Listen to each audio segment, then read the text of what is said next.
Hey everyone, it's Professor Fillmore and it's time to go over everything for week 5 of English 12-13. So we are in our second and final week of working on the Rogerian argument essay. It does move pretty quickly, but hopefully you have retained the same topic that you used on the classical argument, and hopefully you noticed that you were able to draw on some of the research that you had already done. For example, in a classical argument, section 2 is called the background section. So if you then look at a Rogerian argument, you're also required to introduce some background on your topic in that type of argument as well. So they're structured a little differently. A classical argument has 5 sections, and then with the Rogerian argument, there are 7 different things you need to do.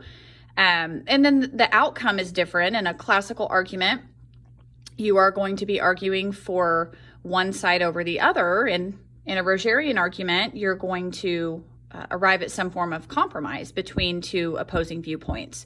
So, you can take the same topic and achieve a new goal with a Rogerian argument because it is going to be different than what you've previously done.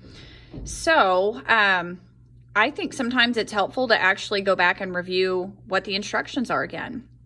At the end of week 4, you had an outline due, and hopefully you noticed on that outline that you were being asked to do the exact same things that the essay instructions asked. So before we really look at the week 5 work, I wanted to go back and look at what you were given on week 4, because this is where the materials are. So, I do have the videos that take you through what a Rogerian argument is, so you're more than welcome to watch those again. But the assignment sheet is right here, and it does give you the requirements right here, and that's as far as how many sources you cite. It has to be an MLA, how long it should be. And on the second page, this is your method of organization. So it gives you these 7 bullet points. So I'm not going to read through those with you again because I did that on the week 4 videos, but this is just reminding you that you are expected in your new essay to do those 7 things and in that order.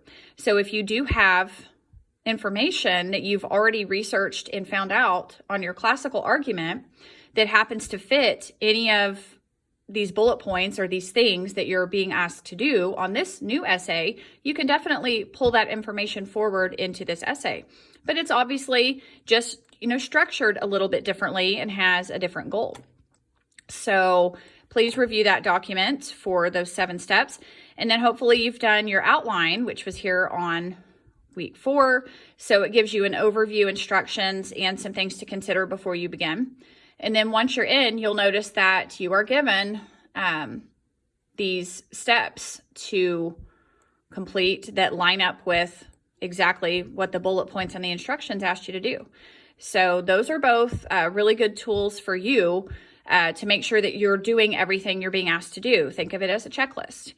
And if you want to see the scoring, this is the second document posted here on week 4 with the Rogerian documents. But this is also a good way to know if you want an A paper, you need to be doing the things in this first column. Sorry, it highlights everything, but this first column here. And then, if you're at this level, this is what gets you a B, so on and so forth.